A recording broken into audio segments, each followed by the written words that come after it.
you ever wondered how hot the mascots at Walt Disney World must get in the humid Florida air? Or how they can dance around and wave without ever seeming to get tired? I never really paid much attention to it. I always wanted to believe it was just the Disneyland magic that kept those poor people in those burning costumes going. But like most things, it's just not that simple. It was the summer of 2006. I was 14 at the time.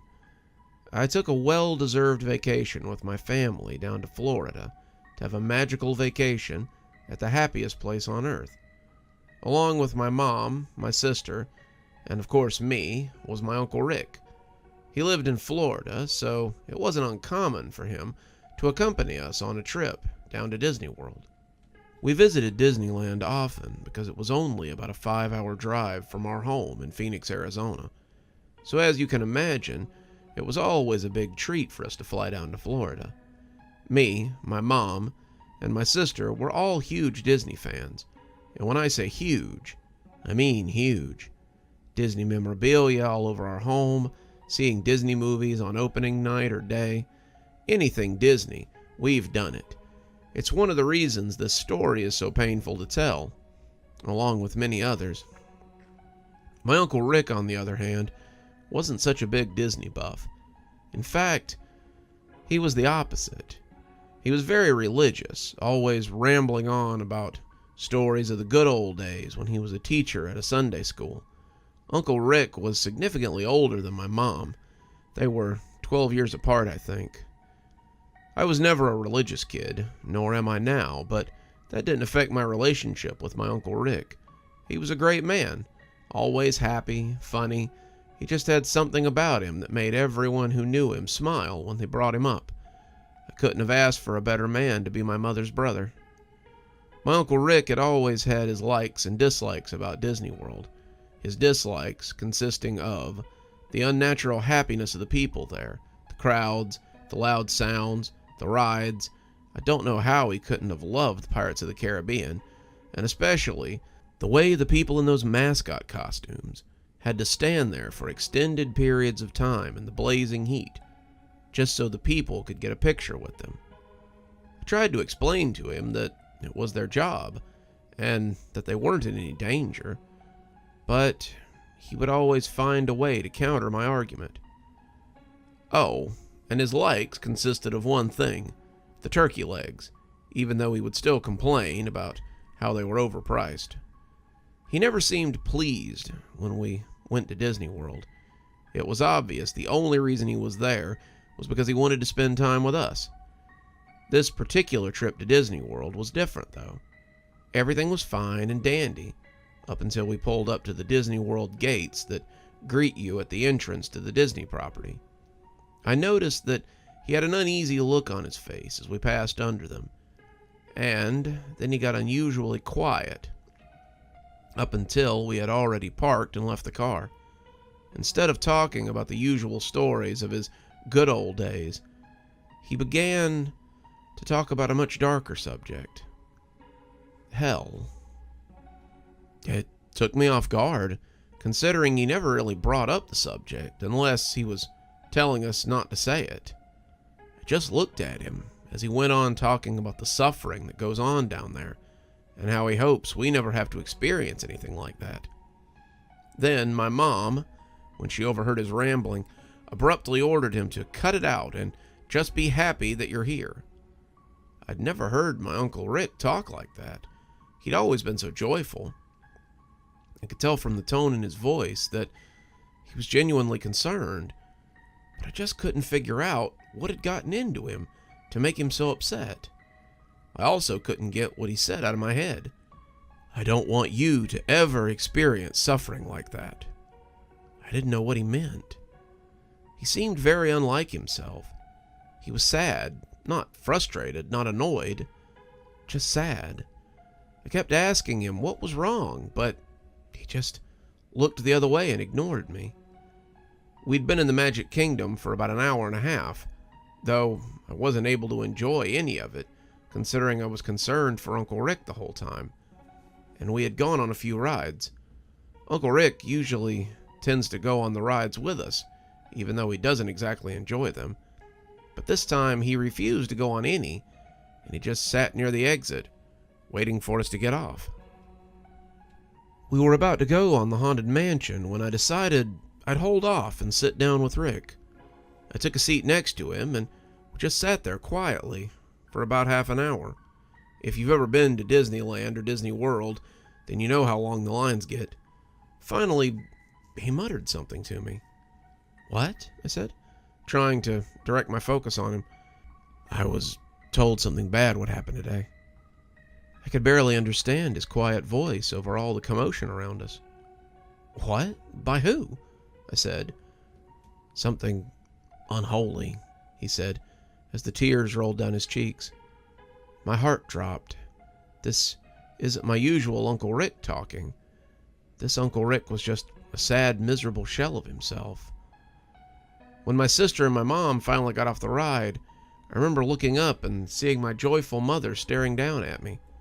I'd been so genuinely sad that my Uncle Rick was so miserable that I too had been crying, though I didn't even notice until my mom shouted at me. "Seriously? You too?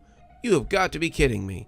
Do you know how much goddamn money I spent at this place just so you two can have a good time?" That's when I realized that I was in the happiest place on earth and I was still crying like a baby. I stood up and said, "You're right. Let's go ride Space Mountain. You coming, Uncle Rick?" I remember the look he gave me. It was a look of absolute sorrow. I felt guilty as he slowly pried himself from the bench. On our way to Space Mountain, we came across a Mickey Mouse mascot, giving out autographs and taking photos with excited children. My sister, who was younger than I was, begged my mom to get a picture with Mickey. My mom gave in and we walked over. I kept looking over my shoulder to check on Uncle Rick, whose pace slowed as we approached the mascot. My mom and sister stood in line eager to get a picture with Mickey. I, on the other hand, was still about 10 feet from them, waiting for Uncle Rick. I felt almost angry at my mom for not sympathizing with her own brother, even though something was obviously wrong with him. I stood there waiting for him when he finally caught up as I grabbed his hand, trying to assist him over. But as our palms met, I noticed that his hand was shockingly cold. I gasped as I jerked my hand away in shock. "Uncle Rick, are you okay?" I said to him in a shaky voice. He just stared at me. His face was different than I'd ever seen it before. It didn't look like my Uncle Rick at all. It looked like the epitome of misery. I wanted to break down crying. I had never seen such a disturbing sight in my life, and not disturbing in a way that made me frightened. It was disturbing in a way that affected me as a person, in a way that I know I'll never be able to forget. I ran over to my mom and grabbed her arm. "We need to leave now." She just looked at me with a puzzled look on her face. "No, we don't. Your uncle's fine. He just..." She stopped mid-sentence and looked behind me with a shocked look on her face. I was hesitant to turn around because by the look on her face, I knew what I was about to see was going to be bad. I never could have imagined how bad it was going to be. I finally convinced myself to turn around. Before me, I saw Uncle Rick, standing maybe 15 feet away. He was looking at the Mickey mascot, and the Mickey was looking back at him. That's when I noticed that the Mickey's body was facing the opposite direction of the Mickey's head. I couldn't understand why the mascot looked like that. Wouldn't the Disney employees have put a stop to it? What was happening? That's when it happened. In an instant, the Mickey mascot let out a deafening sound that resembled 1,000 people screaming. I cupped my ears, trying to drown out the noise, but it was no use. Then, just as soon as it started, the noise stopped. I looked up, and the Mickey was no more than 2 feet from my face. Its face was distorted. It had black eyes with small white pupils, rat-like front teeth, surrounded by what looked like hundreds of bloody human teeth filling the gums of the Mickey mouth. The skin of the mascot was gray. The material looked aged and rotten. Then I heard it, in a voice that sounded like 1,000 people talking at once. "We are but puppets, nothing more than a test for what's to come." I couldn't scream. I couldn't move. I could only watch as, in the blink of an eye, the Mickey was standing in front of my Uncle Rick. The mascot head was slowly lifted off the body by some unseen force. I saw a reddish-black liquid pour out of the neck and spill down the body of the mascot. My Uncle Rick started screaming bloody murder. Then something happened. I'm not sure what. I turned my head and covered my ears in an attempt to shield myself from what was happening to my Uncle Rick. Then I woke up in a cold sweat on the concrete as my family and some Disney cast members crowded around me. I saw my Uncle Rick looking down at me with concern in his eyes. I jolted to my feet and grabbed my uncle by the arm. "Please, Rick, we need to go, please." He placed his hand on mine. It was warm again. He told me with a smile on his face that everything was okay. I just fainted from the heat. I know I didn't faint. It took me a few seconds to come to reality. When I did, I hugged my Uncle Rick like I'd never hugged anybody before. I sat down in a cast members only area to cool down, even though I wasn't really that hot. They gave me some water and told me to relax. The paramedics would be there soon. I assured them I was fine, mainly because I wanted to get the hell out of here. But my efforts were useless. The paramedics arrived and I was taken to the nearest emergency room. The nurse did some tests and talked to the doctor for a while. I was fine. Nothing was wrong with me. I know what I saw was real. I wouldn't just imagine that.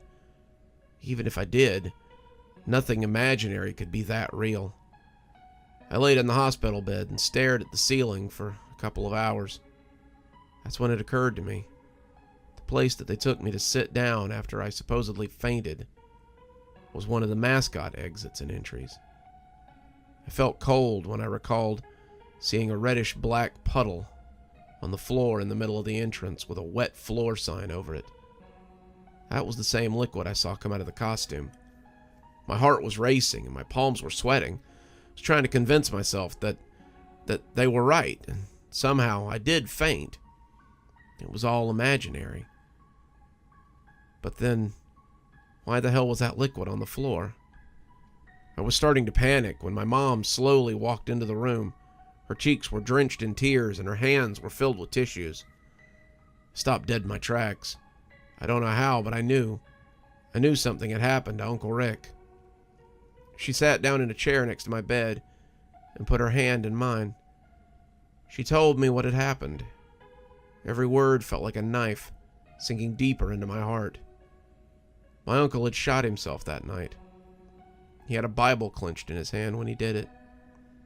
He was dead. I knew why, but nobody else would. A happy, joyful man like him doesn't just decide he wants to blow his brains out one night. No, something happened to him. The mascot did something to him that I didn't see because I looked away. I feel like if I hadn't looked away, I could have saved him somehow. But I can't now. He's dead. I don't have anything to do with Disney anymore. When I moved out of my mom's house, I burned everything Disney I owned. I refused to go back there. I don't know what I saw that day, even though I can still see it clear as day. I feel sick every time I think about what happened. I don't look for answers. I never have. I don't want to know what it was. I think knowing would be 1,000 times worse than remaining clueless. All I know is that it seems as if there's something other than the fun atmosphere or the job benefits that keeps people working at Disney. Maybe there's something more to life in general. Something we'll never understand until we're dead. Maybe I did just faint, though. Maybe it was just a costume. Good evening, everyone. It's me, Dr. Plague. Thank you so much for joining us for tonight's show. If you think you might like a little more spooky in your life, then please feel free to click on one of the videos we have up here. Maybe look at one of the playlists if you're trying to get caught up. I know, there's so many videos on the channel. There's so many series that are going at the same time. Sometimes you just need a little refresher course, and I gotta say, I always enjoy the views. If you're not subscribed, feel free to hit that subscribe button. Maybe hit the bell so you don't miss anything. We upload a lot on this channel, so you won't want to miss a single story as they come out. If you'd like to support the channel, you can click on the Amazon link down there. There's quite a few books in my Amazon account. You can have a look, and if you'd like a signed copy, get up with me through email, and I'll be happy to work something out with you. Also, there's links to my Patreon, and you can become a member on the channel if you'd like your spooky a little bit early. Patrons and members on the $5 tier get their videos 12 hours early. That's in the morning as opposed to in the evening. Patrons at the $10 level also get a signed copy of my book anytime I write one.